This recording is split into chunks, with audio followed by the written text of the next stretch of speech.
Wall Street Unplugged looks beyond the regular headlines heard on mainstream financial media to bring you unscripted interviews and breaking commentary direct from Wall Street right to you on Main Street. How's it going out there? It's September 2nd. I'm Frank Curzio, host of the Wall Street Unplugged podcast, where I break down the headlines and tell you what's really moving these markets. You know, everyone is conditioned a certain way. I'm talking about all people, all of us. We're all programmed to believe what we read, who we listen to, who we follow. And this conditioning happens at a very early age. I remember my parents telling me things that if you crack your knuckles, it's going to lead to arthritis. Swallowing gum takes 7 years to digest. If you cross your eyes, they get stuck that way. I mean, we all have some of these things that we remember, and sometimes we believe it so much that we pass it on to our own kids before we find out that a lot of this is not true. But it's been told to us so many times, over and over and over again, to the point where you just start believing it. When you're conditioned a certain way, trained to think a certain way, it's incredibly difficult to change. It's just the way we're built. We don't like that. We like to believe what we want to believe. We don't like change. Most people don't like change. It's very difficult. Doing something that you don't believe in or listening to someone that you never liked. It's not easy. I mean, in the investment world, people like this are called perma bears or perma bulls. Simply means you're either super bearish or bullish, no matter what the data tells you. Doesn't matter. It doesn't even matter if things change. That's just the way you are. You may say, Frank, that sounds a little crazy. It's not. If you want, go back, Google, right? We all have Google. Go back to March, the March lows this year, and look at the headlines. And then go back to the March lows in 2009, credit crisis. You can go back to almost every single crash. Go further and further. If you're looking at perma bears, they don't turn bullish during these times when the market crashes. They never do. They think it's going to get even worse. They pound the table on their thesis. They become even more bearish at the bottom. That's the way they're programmed. If you look at politics, try changing the mind of someone that's far left or far right. Doesn't matter. Doesn't matter what data is presented to them. And even if they see it with their own eyes through a video, they don't care. Their agenda is their agenda. They condition to think one way, and nobody will ever, ever change their mind. Now, why am I bringing this up? Because I read a post from someone I respect that's incredibly smart. This was recent, just a few days ago. This person actually worked at the Fed, which means the job is to analyze data probably 10 hours a day and come up with unbiased conclusions based on the data. That's our so-called Fed, what they're supposed to do. And recently, this person posted something about COVID. And this person actually retweeted. And it says how it's crazy that people still think COVID is like a bad cold. And I was surprised by that post. So in February and into March, I would have agreed. You listen to this podcast, you know I've been covering this since January, well before almost anyone else out there in Wall Street. Extensively. Tell you to go to John Hopkins' website before everyone knew existed. Now it's a standard. It's amazing. Talking to doctors, interviewing people in other countries that are on quarantine, showing you how crazy this is and how it's going to spread rapidly. But in February, March, yeah, I agree with this. COVID, far more dangerous than the flu or bad cold. You go into June, pretty much they thought the same thing. But then something interesting happened. The data started to change. We started learning more about this disease, who it attacks, how kids barely have any symptoms, how more than 90% of these COVID deaths come from people who are older than 65. Because the data changed significantly, because the first indication of all this data coming in and COVID killing people was in New York City. When it was someone's bright idea to put, again, nobody really knew about the disease. I just hate that no one wants to take responsibility for it. It's politically here, I understand it. But they decided to put people who were infected with COVID in nursing homes, which resulted in the worst thing you could possibly do.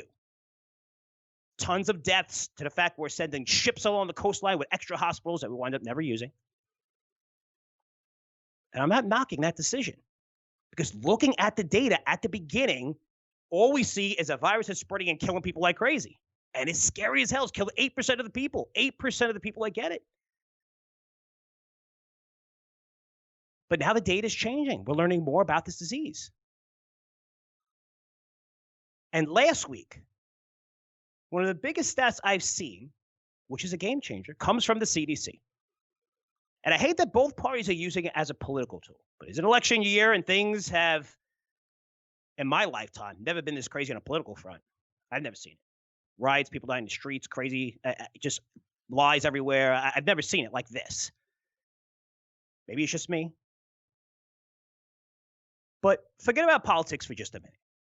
I know we all have strong opinions on it, but just forget about it. Because this information is not just vital for the economy, for the health of the entire population, but it's also extremely relevant to investors.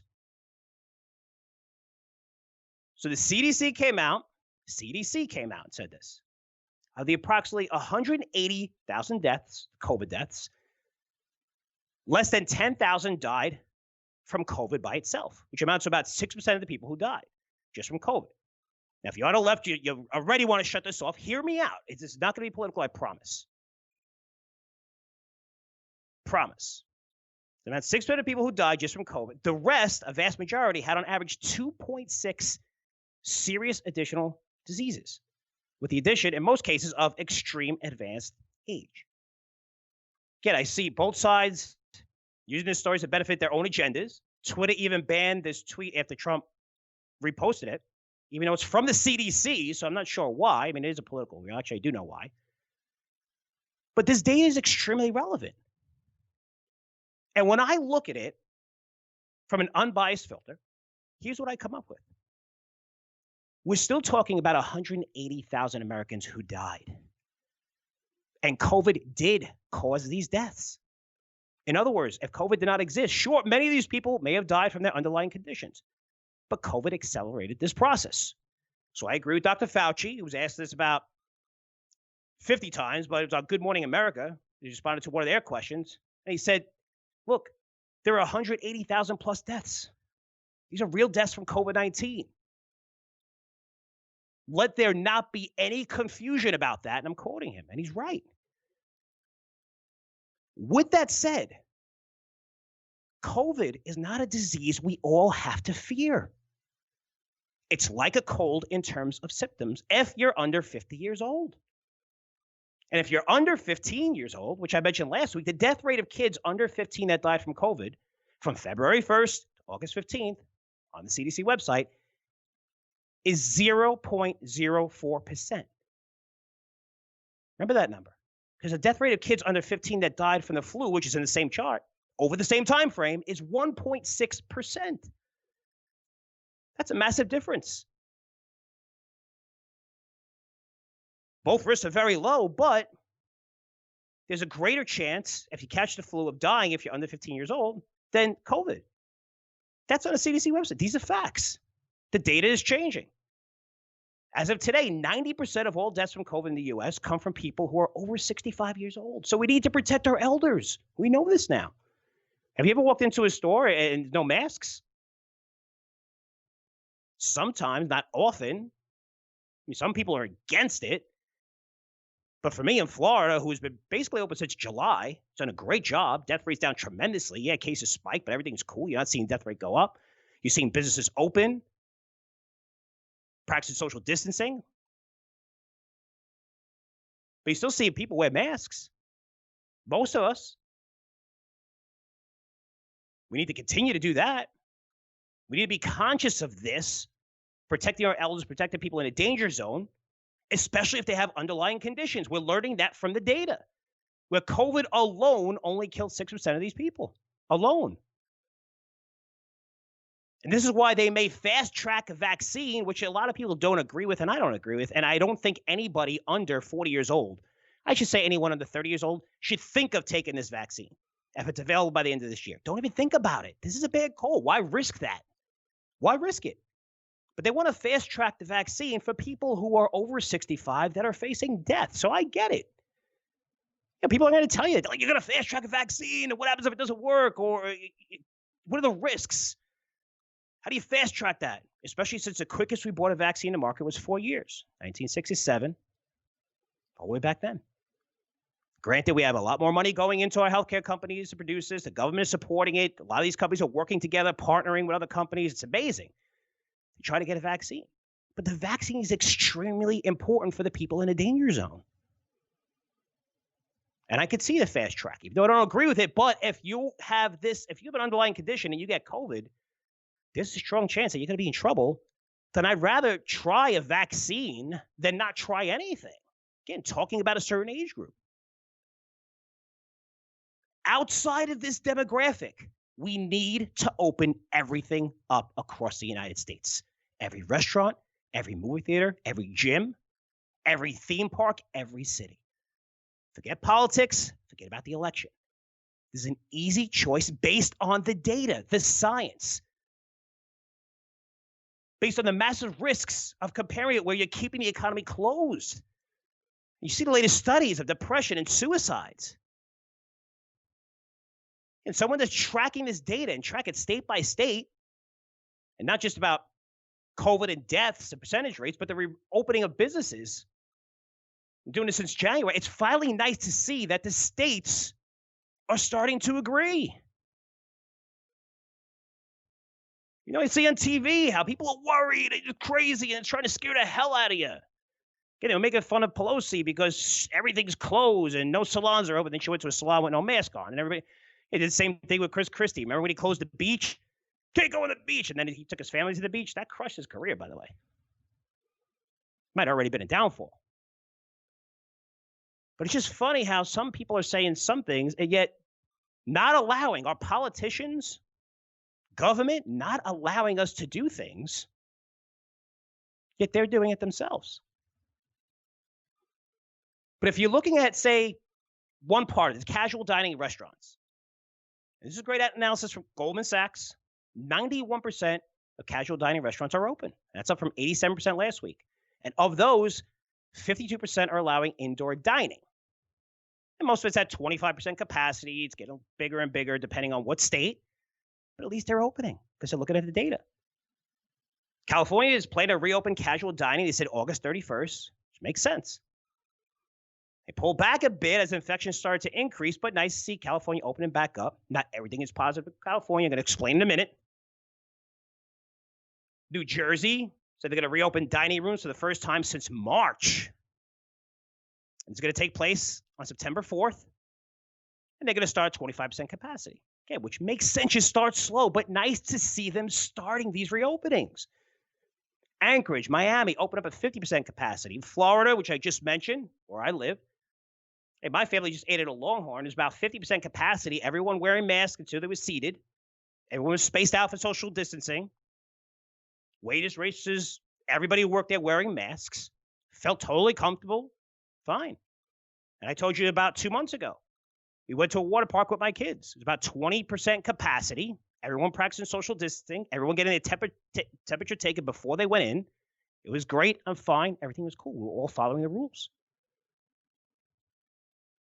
But then we look at the restaurant mecca, the biggest and best of them all, New York City, where Governor Cuomo, who really has his head up his ass. I mean, I can't say it better than that.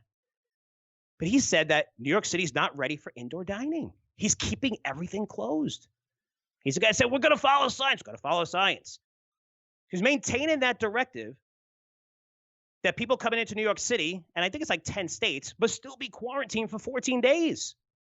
And it's kind of funny when you think about it because the CDC said, this is over a week ago, that 14-day quarantines from travel, both domestic and international, are no longer needed in the United States. But Cuomo knows more than the CDC now.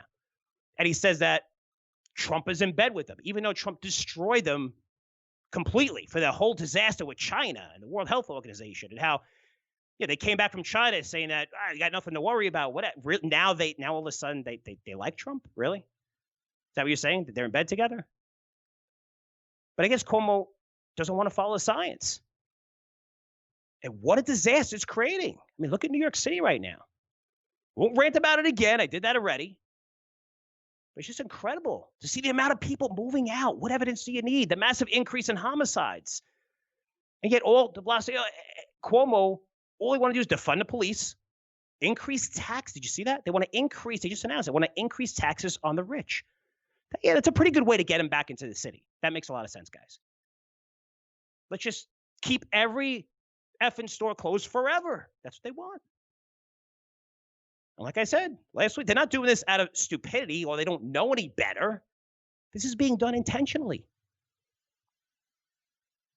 You've seen all the other cities open up. Democrat or Republican, they're starting to open up. Why isn't New York City opening up? And I know you went through one of the toughest periods compared to any other state. That your deaths, the amount of deaths, if you were a country, would equal fourth largest in the country, and you're just a state. I get it. But you got to follow the data. You got to be willing to change. Because right now they're intentionally destroying the greatest city in the world. There's no denying that. I don't care what side you're on. Now, outside of New York City, theaters are opening up. About 1,600, which is 25% across the country. AMC said 70% of their theaters are open. They're going to be open probably this week. But I want to get back to California real quick. So California was about to let Disney open parks. Now, in Florida, Disney's parks are in Florida as well, and they open in July. I think it's 25% capacity. I know a lot of people that went. They said it's great. It's not as crowded. Everybody's okay. Nobody came back and died. But California has this crazy tier system, which is based on infections, not deaths, just infections. And it's crazy to where this is public information. Go Google it or whatever. California tier system, to where if more than 7 people test positive for COVID out of 100,000 in a county, then non-essential indoor businesses need to remain closed. Non-essential is gyms, hair salons, restaurants, most of the stores. And they call this tier widespread. That's what it's called. Now, you need less than 1%. Again, it's different tiers. Let's go to the other side of it. You need less than one new COVID cases per 100,000. So zero cases, right? Less than one. They actually put less than one new COVID case per 100,000 per county, right? They call this tier minimal. So if you have that, which is no cases, your indoor businesses can open with modifications.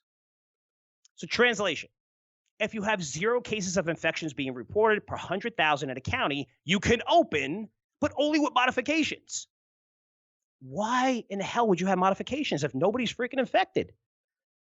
It's insane. I'm not telling you to open up at 100%, but 70, 75%. If you have no infection out of 100,000 people in a county, you're still going to have modifications? Is it going to be 25%, 30%, 40%? It's almost telling you that once this goes away, we're never going to open up at more than 75% again. And that could happen. I'm hoping it doesn't, because we're learning more about this disease. Now, I'm throwing a lot of stats at you, and I'm always aware of that because I want to make it so you're not listening to a bunch of numbers and just saying, oh, this is crazy. You need to understand this.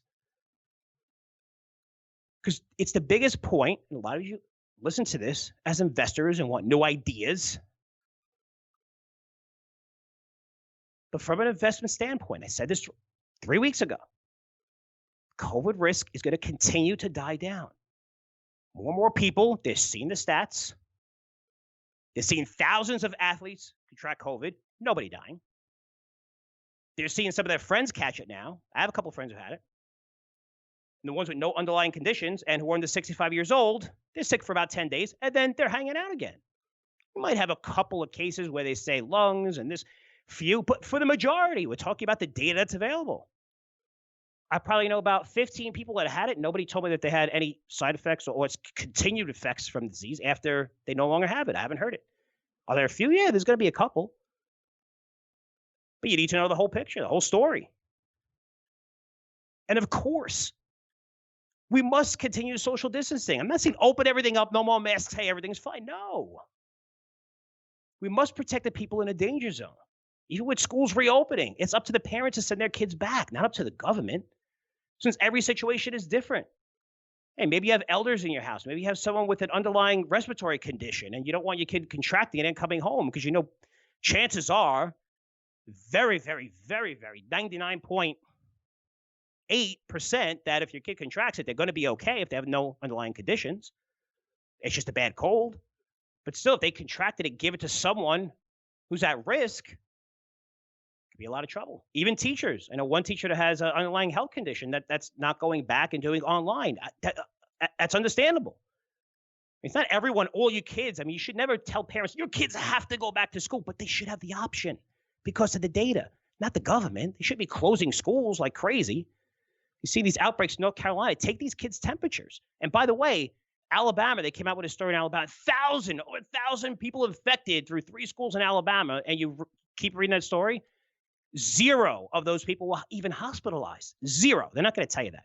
They're scare the shit out of you, right? The media does. That's why you watch it. So you can tell your friends, holy shit, see Alabama, go back to school. Everyone's getting it. They don't want to tell you that there was no hospitalizations. They don't want to say that. But we need to keep people protected who are at risk, which is not a major part of the population, especially the working population. But almost every piece of economic data is getting stronger and stronger. It's not even on a monthly basis, on a weekly basis. Look at home prices surging, new home sales through the roof, manufacturing surging, where the ISM index for August posted its highest reading since January 2019. And it was due to a surge in new orders. Personal income and spending were better than expected. I'm not a cheerleader here. I'm looking at the data. So from an investor's point of view, I know it's difficult when you're watching the Zooms go crazy. By the way, those numbers were absolutely insane. I don't think I've ever seen a company, man, it's just incredible how fast that they're growing. I've never seen a company grow that fast, I think, in 25 years in terms of where they are in revenue and just from last year. It's just incredible. But you're watching the Apples, the Teslas rocket higher almost alongside most digital stocks. But start positioning yourself in the names that have been most impacted from COVID because things are going to get better and better. The airlines, hotels, casinos, cruise lines.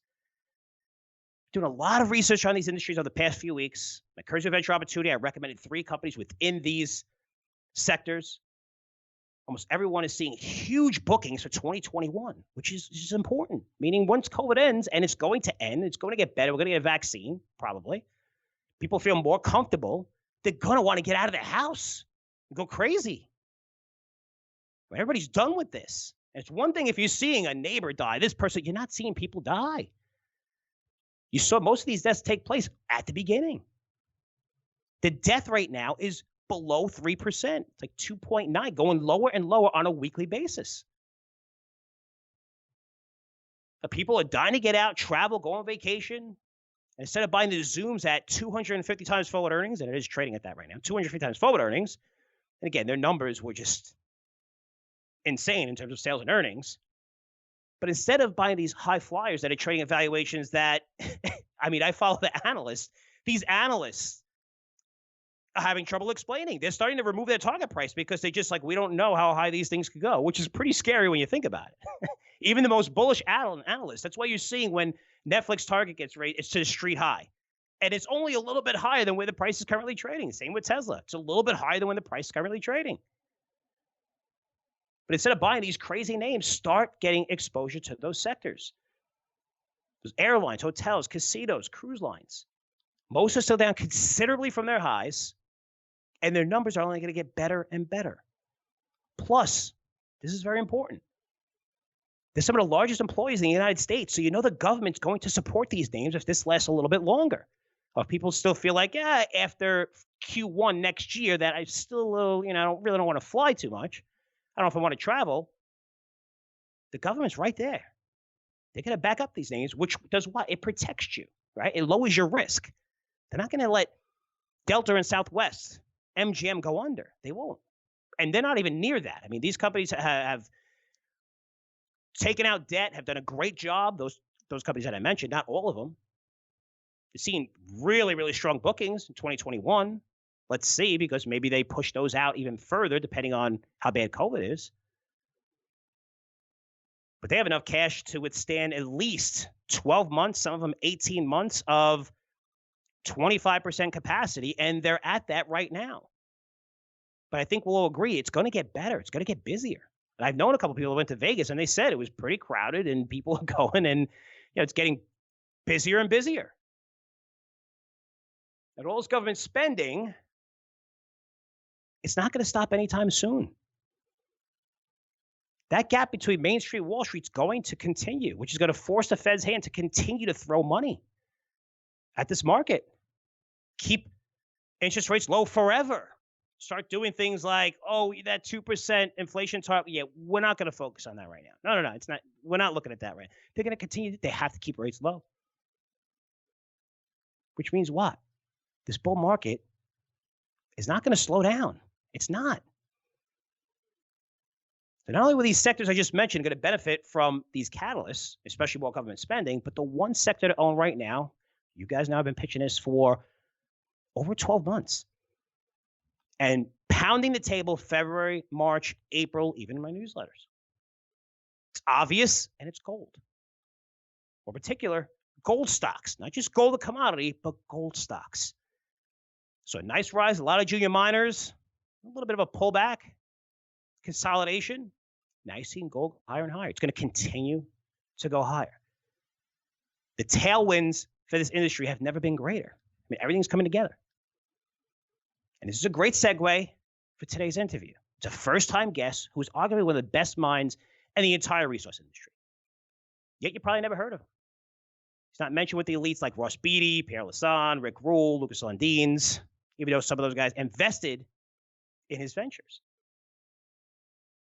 So he's not really mentioned, but the best of the industry.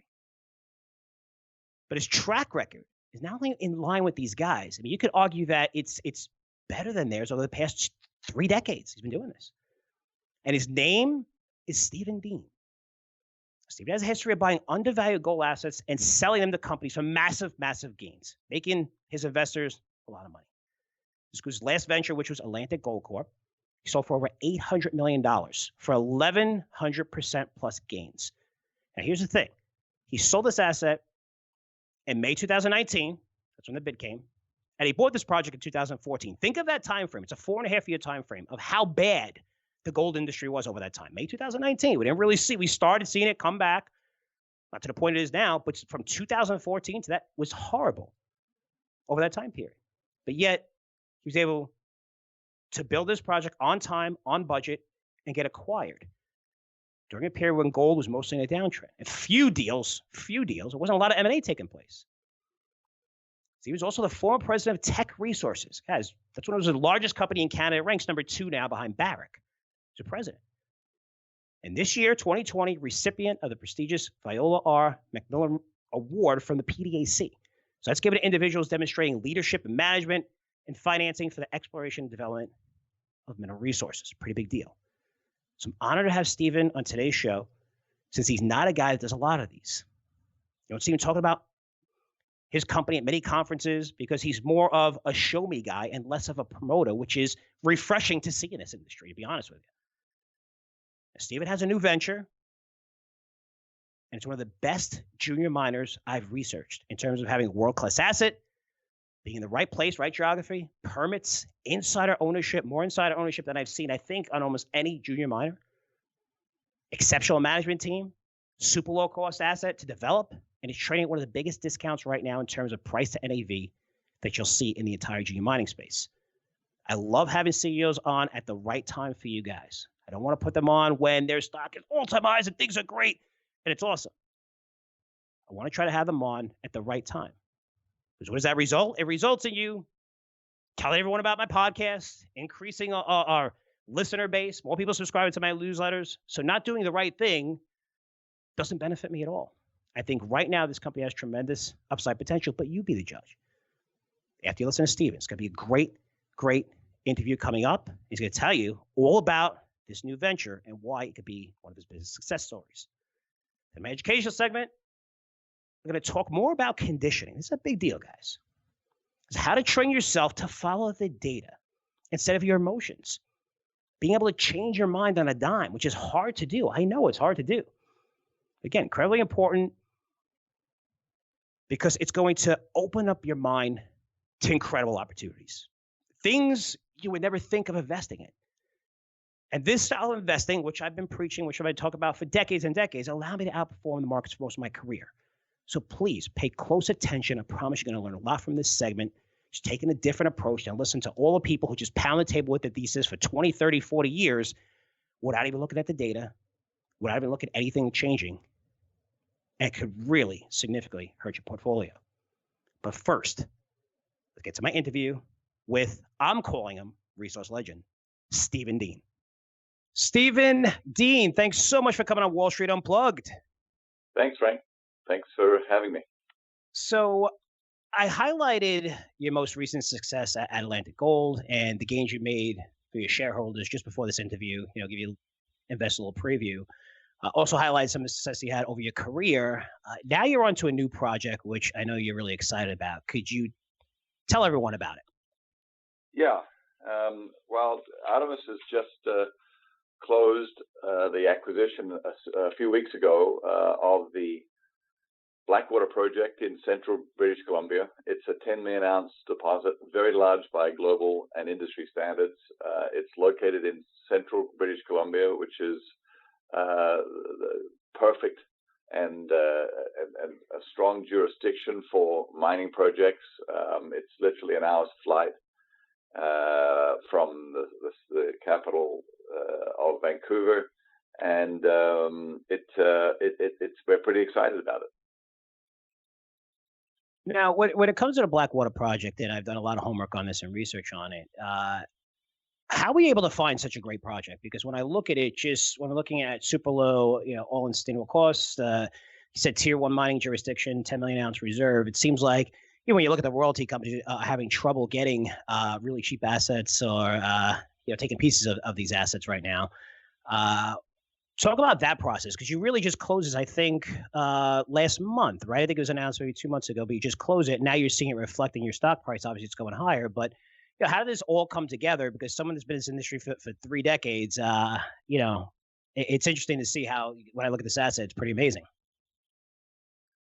Yeah, and we also, I should also mention that we released the pre-feasibility study, which basically is a whole different look at the economics of the project, and that sort of gives you a clue into the answer to your question. And in that, this asset has been on the development drawing board for almost 10 years now.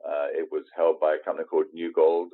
They had some challenges in their business, and their debt levels increased, and it became an asset that was not core to them. And it was an asset that we, the Artemis team, were familiar with. Our team specializes in de-risking and taking a different approach to gold development assets. We did the same at our company Atlantic Gold before it was sold to an Aussie company called St. Barbara for $800 million in cash. But what we saw in Blackwater was the potential to re-engineer it and change the risk profile, reduce the initial capital, and take advantage of some of the ideas and approaches that we employ in developing assets, combined with an increase in the gold and silver price since 10 years ago, all of which together gave us the opportunity to present a brand new project with a very different production profile and more importantly, a very different economic return. Now, you highlighted different approach. One of the things I noticed when I was researching is the use of leverage. And sometimes leverage is a dirty word to people out there, but you look at most developers in your space are going to raise money through secondaries, which really sometimes they'll dilute the hell out of shareholders sometimes. But with Atlantic Gold, and now I'm seeing with your new company Artemis, using leverage debt to finance development, explain why leverage is better for the shareholders. Yeah, well, the first comment I'd make in response to that question is that management and board own approximately 42% of the company. So we're not hired guns like so many of the managers are in our industry. We are owners first and foremost. We make our money when all shareholders make money. And so shares and issuing shares is something we take very seriously. And the dilution of value by issuing repeatedly lots of shares in equity raisings is something that we approach with a lot of discipline. That aligns us, as you can imagine, very, very much with all shareholders, and it puts us in a fairly unique position. For a company our size, I don't know that there is any other company in the industry globally where board and management own that much of the company. And I think, as I said, that's one of our differentiators, and that's what makes us think and approach our business differently. And when you come to the question of finance and debt, we don't like debt either. But what we do know is where there is a question of cost of capital, and we always have to consider cost of capital in growing and developing an asset or growing a company. We've got to be mindful of where the best cost of capital is in order to grow the business. And when the stock, when your share price is trading well below value, then that means that the cost of raising equity finance is expensive. It's high. If it's trading at a premium to value, then there's an argument that your cost of capital is low or lower. The markets, whilst have improved in the last 6 months or so in 2020 for the gold sector and the gold price itself, it's still not bubbly or out of control, and it's still very discerning. And as a result, companies like us still are undervalued in the market. And so for as long as that persists, we are very frugal with issuing our shares because that is the most expensive form of finance we can procure. And when there is the opportunity, like there is with this asset, where it's located in a tier 1 jurisdiction, really long life, a 2-year payback on capital, that's the sort of thing that traditional banks, not the sort of high yield lending banks, but traditional banks like to lend into. And with interest rates where they are, Frank, as you know well, debt money is almost free these days. Now banks are gonna lend at a margin, but off a pretty low base rate of zero or something near zero. So if we can borrow money for 4 or 5%, representing essentially a 4 or 5% margin for the banks, that's good business for them, but it's also the cheapest cost of capital for us. Now, how important, because when I look at and I compare you to other companies and being involved in this industry and speaking at a lot of these events in Vancouver, when I'm seeing what you're doing on the financing side, how important is that for the leader to understand financing? Because sometimes these companies have geologists running them who think a lot differently, where they can drill anywhere they want, everything's going to be cool, and not focusing on that. But how important is it to you? Because it seems like that's how you build such a great following, where you're using these methods in financing. Remember, these projects in the junior mining space, most of them are not going to generate any revenue for a long time until they're developed. How important is that? Because your focus on that, I could see why so many investors have followed you for such a long time. Well, it sounds pretty ridiculous to say it. If you talk to people in other industries about the importance of the economics and return on shareholders, for most other industries, people say, well, duh, of course, that's important.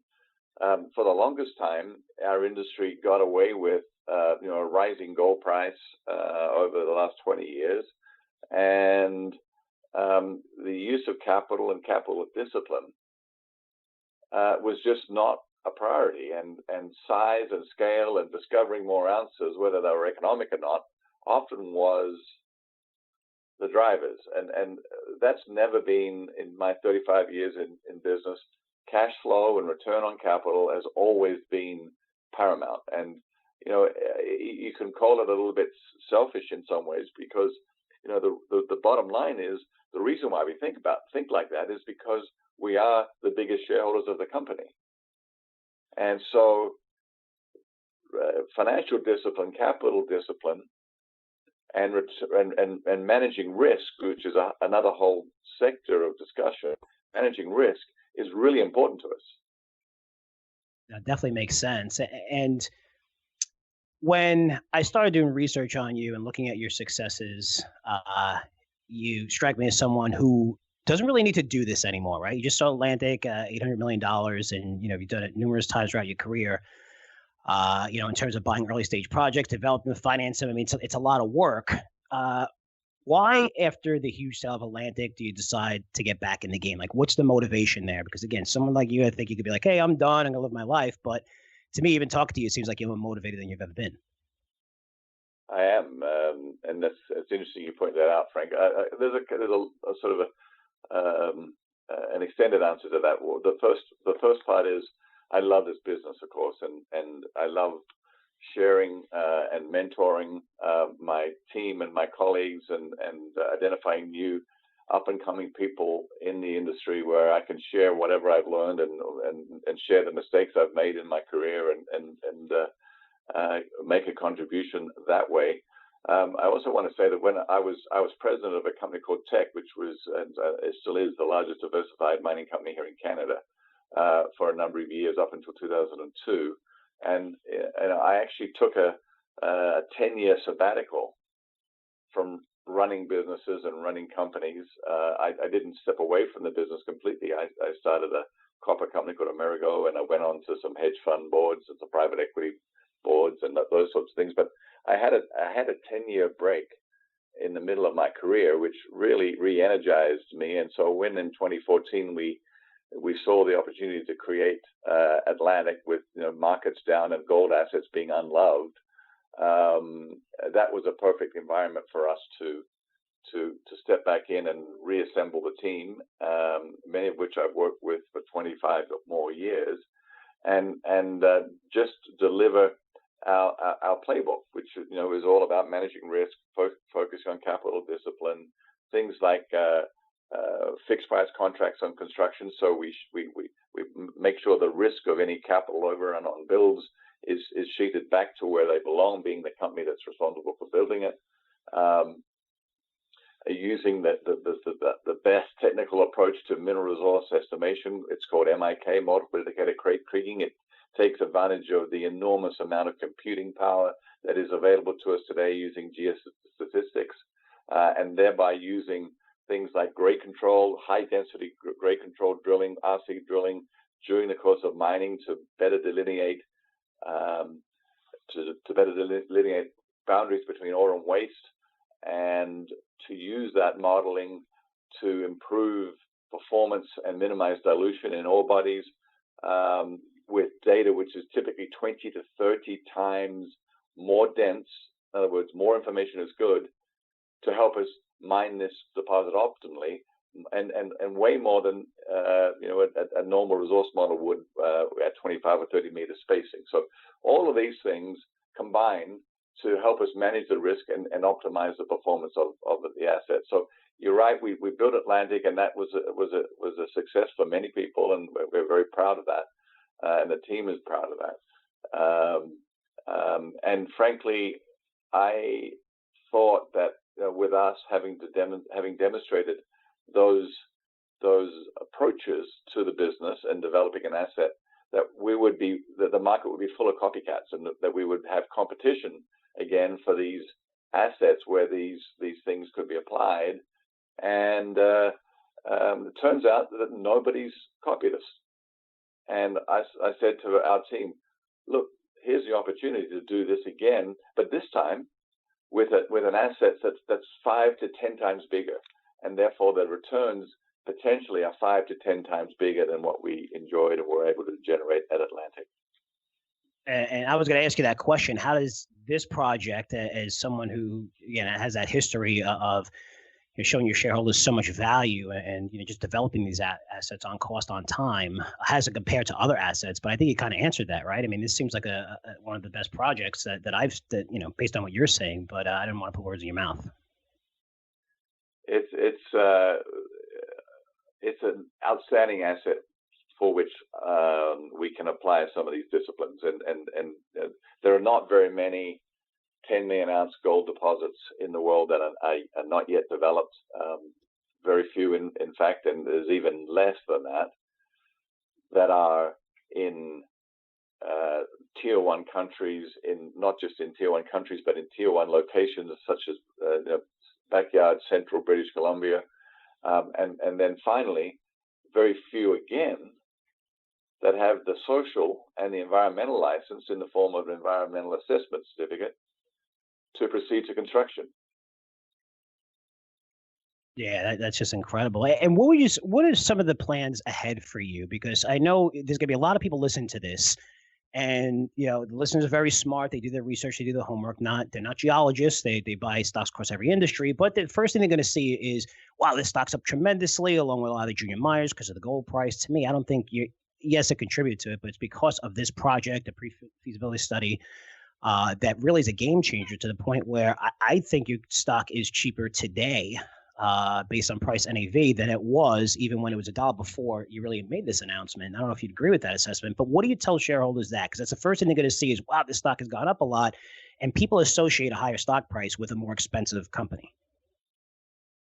Yeah, look, I think analysts and yourself and your listeners are going to need to do their own homework and their own evaluation. But the facts are, and this is all we can speak to, that we've done a detailed study, a feasibility study to proceed towards construction of this project, which tells us that at $1,500 gold, not the 2000 or 1950, I think it is at the moment, gold price, that is the spot price, at $1,500 gold, which is what the street says is their best estimate of what the long-term gold price is. I frankly think they're way off the mark, but with governments devaluing their balance sheet by the spending that's going on in order to battle this pandemic, it will only serve to cause a further rise in gold price. But forget all of that, and really that's speculation. What we do is we base our assumptions on conservative assumptions.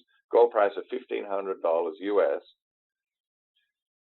This project generates a net present value, which is the discounted value of the cash flows that it will generate, of 2.2 billion Canadian.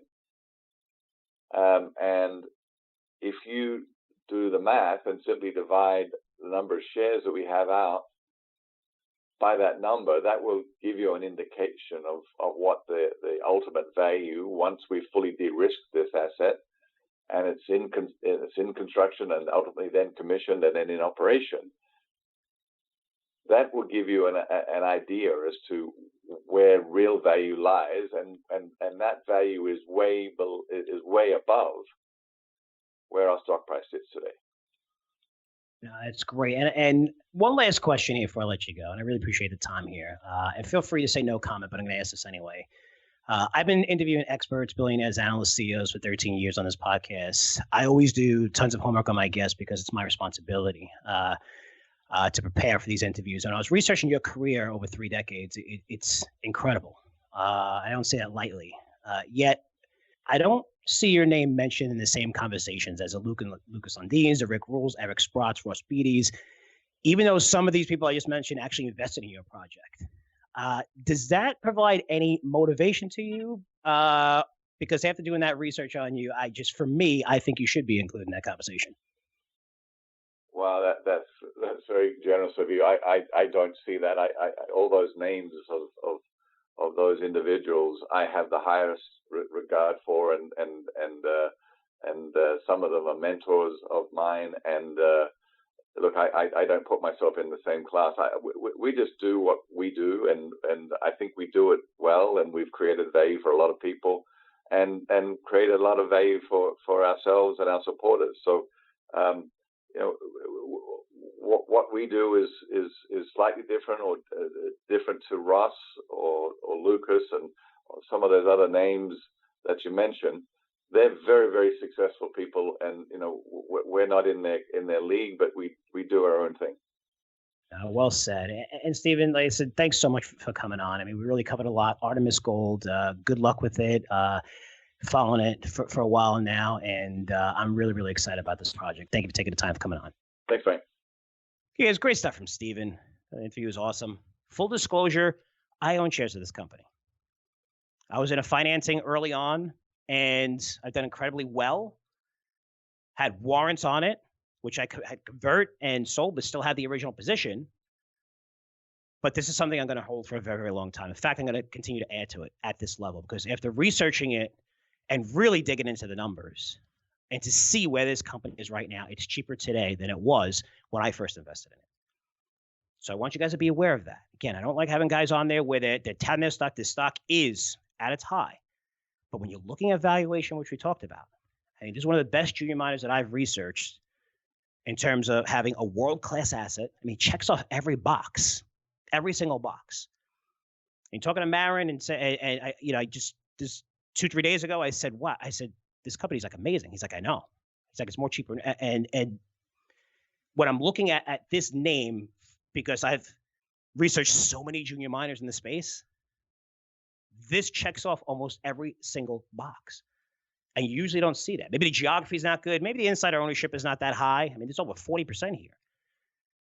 And maybe they need gold prices to really go to 22, 2,300. This way, this chance to know. I mean, we're talking about 1,500. That's where he's used his basis for his analysis at 1,500 gold, 2,000 now. But one of the cheapest companies you'll find in the entire junior mining space, based on price to net asset value. And for the insiders to still own over 40%, again, these guys being in a company this long and watching it, not selling a share, it tells you where they think they could take this, because they're used to this guy not just building an asset on time and on budget, but selling this or developing and creating a monster company. And that's what he's looking to do. And that's what his partners believe. That's why they're not selling a share. So pretty cool stuff. Again, do your own homework on it. So your full disclosure, I'm in this stock already. I bought it at a low price because I was in a financing. I really didn't pay attention to it. And then after I got the Blackwater project, amazing.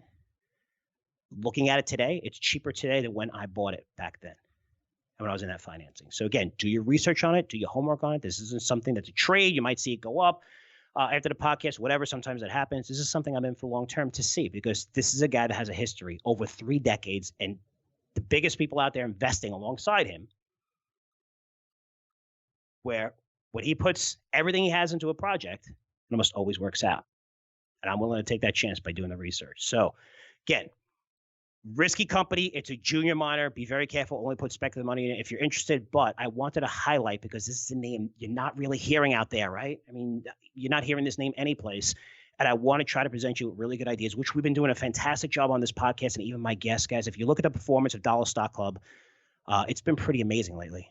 I mean, the guests have been putting up amazing ideas where we take an idea from the podcast and we write up 1-page report and we said it. We give a portfolio, buy up to price, a stop, more of a trading newsletter. But man, the ideas that we've been getting on this podcast, guys, you should be doing very, very well. And I really appreciate the guests coming on. So hopefully we can continue that. Now, let's get to my educational segment. And it's about conditioning. I mentioned earlier that we're all conditioned a certain way. Even when it comes to investing. I mean, I provide examples of what our parents tell us. You're watching TV. If you watch CNN, you're conditioned to think what they think. If you're watching Fox, you're conditioned to think what they think. It's just the way you are. I mean, honestly, for me, I watch both.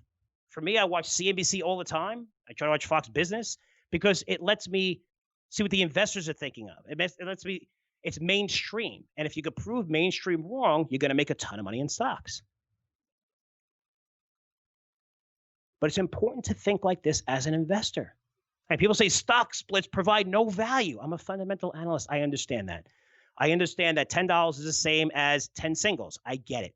But you cannot tell me it doesn't provide value after you saw what happened to Apple and what you saw what happened to Tesla and will happen to Google, Berkshire, any of those huge price stocks, if they announce stock split, that thing is going to surge. So you could be a value investor and say, this is ridiculous. I don't understand. Or maybe buy a small portion of some of these stocks. Jump into Google's. Get in Berkshire. Buy a few shares because you're probably going to get a good 15% plus pop if they announce a stock split. And why wouldn't you do that? If that's providing value. But I get it. Is it meaningless from a fundamental point of view? Fine. But for some reason, it's being viewed as a technical indicator right now, not as a fundamental indicator. And just to see people, oh, this is a joke. And watch Tesla, where, what is it, up like 35, 40% since the split? Since they announced the split? It's pretty incredible. While everybody's bitching. Obviously, the people are bitching are the people that don't own them. People tell you, Zoom, Tesla can't go higher. Zoom, expectations are sky high. They blew them out of the water. Those numbers were incredible. Yes, it's trading at a crazy valuation. Yes, people are going to say it has a bigger market cap than Boeing and compare it to everything to try to justify it. Who cares? Follow the trend. The trend is, if Zoom is going to continue to put up these crazy numbers, that stock is going to go a lot higher even from this price. That's it. That's what the stock is based on. That's what it does. Forget about fundamentals, just like Disney. I was wrong on Disney. Forget about the fundamentals on Disney. I was looking at it from a fundamental point of view, and I still don't understand it from a fundamental point of view. But I can tell you something. I'm bullish on Disney now because I think Mulan is going to change the landscape of how we view streaming. I think they're going to sell the crap out of it because there's no movies out there. And everyone's going to die. And hopefully they sign partnerships. They should sign partnerships with everyone. Netflix, and do affiliate deals and collect 30%. Again, it's free money to them. But if Disney's not down based on those fundamentals now, everything's going to get better and better. So for me, my emotions, that I lose money on that stock, yes. But I'm not like just pounding to Disney every day. Just like when you look at Tesla, the Bears, I mean, man, they crushed that stock. I'll talk about that in a minute. But another thing, the U.S. is filled with debt, which will eventually crush our economy. Guys, debt doesn't matter. I know, I said it. You're going to send me an email, frankcurzioresearch.com. What are you talking about debt, man? The only thing that matters is if you're paying your debt, and we're paying our debt. Maybe the states aren't, that's fine. But if you look in corporate, they're paying the debt. The ones that aren't, going bankrupt. But most of these companies are. Interest rates are super low. It's going to be very easy to pay this debt. It's not a problem till it is a problem. Believe me, there's millions of warning signs. If debt becomes a problem, you'll know it. You'll see it in the bond market. You see it in swaps, credit default swaps. You'll see it in just so many different areas. And it'll be highlighted on CNBC every single day. You'll see it, but it's not a problem. Stop worrying about it. You've been worried about it for 20 years and nothing. You watch the market go higher and higher and higher of something that you worried about that you didn't need to worry about. Imagine what you could have done if you cleared your head. And the stocks you would have invested in. Train yourself to think differently, to ask yourself, what if? What if my thesis is wrong? What if everything I believe about a story is not right? Because getting back to Tesla here, I've seen tons of really, really, really smart investors telling me Tesla was going to go bankrupt.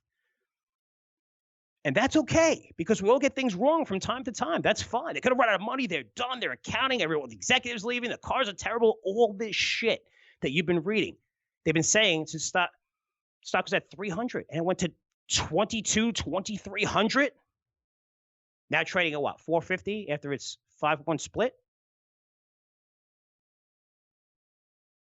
But they're still saying the same thing today.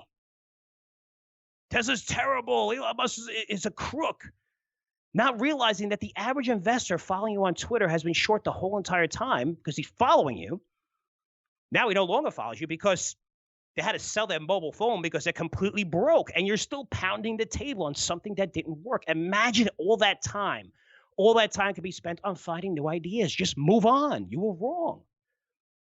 But if I can give you any advice, the most important advice, don't be one of these people shouting from the top of the roofs that no matter what the data is, the dollar is going to lose its reserve currency status. Man, how many books have been written about? How many books have been written about crashes and revised about crashes and more crashes and more crashes? We're at all-time highs. Look at the S&P 500 since the 50s. It's the biggest secular chart you'll ever see. Higher and higher and higher. But don't get to the point where you're conditioned that you won't even listen to the bearish side, especially of your favorite idea. Because it's a terrible way to invest. I see this so many times at perma bears just continue to short the markets, and they're not looking at the data. I mean, one good example of this is COVID. I mean, for me, I was incredibly bearish. I think I could say that I called that the market was going to crash. It crashed. I was still bearish at the bottom because I said, wow, even if the government comes in and they spend as much they did in TARP, or even up to even double TARP, which is about $480 billion to save the whole entire market, I was like, the whole economy is closed. They need to shut the stock market.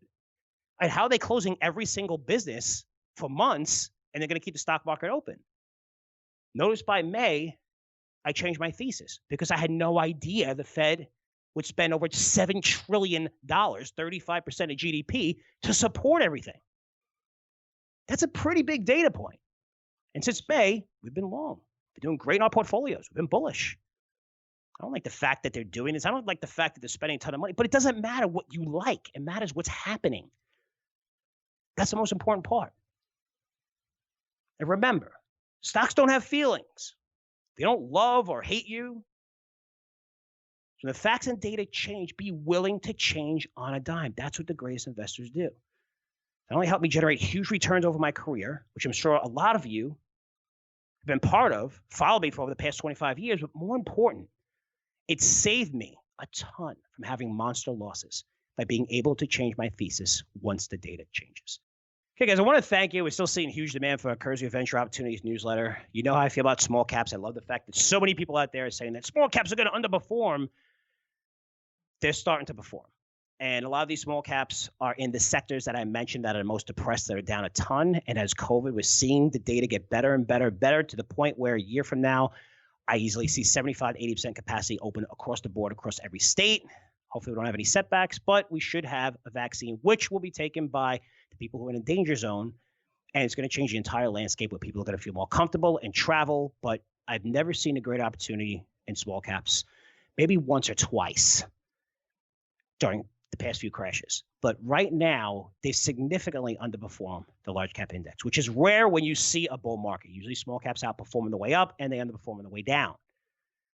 And there's a lot of opportunities out there. You're looking at the Zooms, you're looking at all these stocks that are up hundreds and hundreds of percent. These stocks are still down 25, 30% from their highs.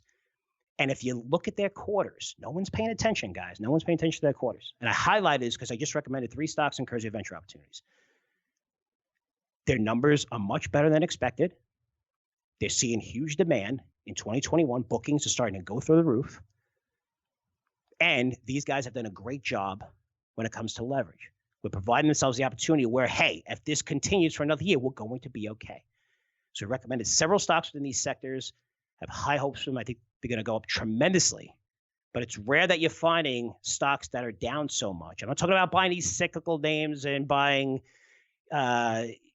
oil companies right now. I think that's late to the party. Chris McIntosh was on. He really likes oil right now, but it's more of a long-term thesis. For me, when you're looking at the ones that have been impacted the hardest by COVID, and you could throw oil in there, I just don't think you're going to see that much demand for oil. It's going to take a little bit longer. You're seeing prices go up a little bit because there's a lot of supply that's coming off the market. They just can't make money at current prices. But when it comes to these cruise ships, when it comes to, again, you don't just want to buy any cruise ship. You don't just want to buy any casino. You want to make sure those fundamentals are good. Liquidity is the name of the game, guys. You got to look at liquidity. How much money do they have if they could only stay open to 25% capacity? You want to make sure that's longer than a year because that capacity is going to grow and grow and grow. And when this economy and when COVID, that risk is totally gone with the amount of money flooded into this market that the Fed's throwing recklessly, and how these companies significantly cut their costs, you're going to see earnings, profits, sales explode. And the stock price is going to follow. So I want to thank all of you who have subscribed to Curzio Venture Opportunities. We're still offering that 60% discount. That's on our website if you're interested. If not, no problem. Maybe small caps are not your thing. But very excited about this product, and thank you because there are a lot of people subscribing to it. Again, that 60% discount is only available to listeners, people on our file. We're not sending that offer out to anybody else. So if you want to take advantage, it's probably in an email you can take advantage, or you could do it on our site at curzioresearch.com. So guys, really appreciate all the support. I keep saying this, and I'm looking forward to it. We're very, very close, where you're going to see tons more video. The podcast is going to be broken up in segments on video. Going to have Daniel coming on. It's going to be a lot of fun. Try to get some of these people in-house, fly them over here to do interviews. So, we have the studio getting set up and everything. So we're really, really excited. A lot of those videos you can find on Curzio Research YouTube page.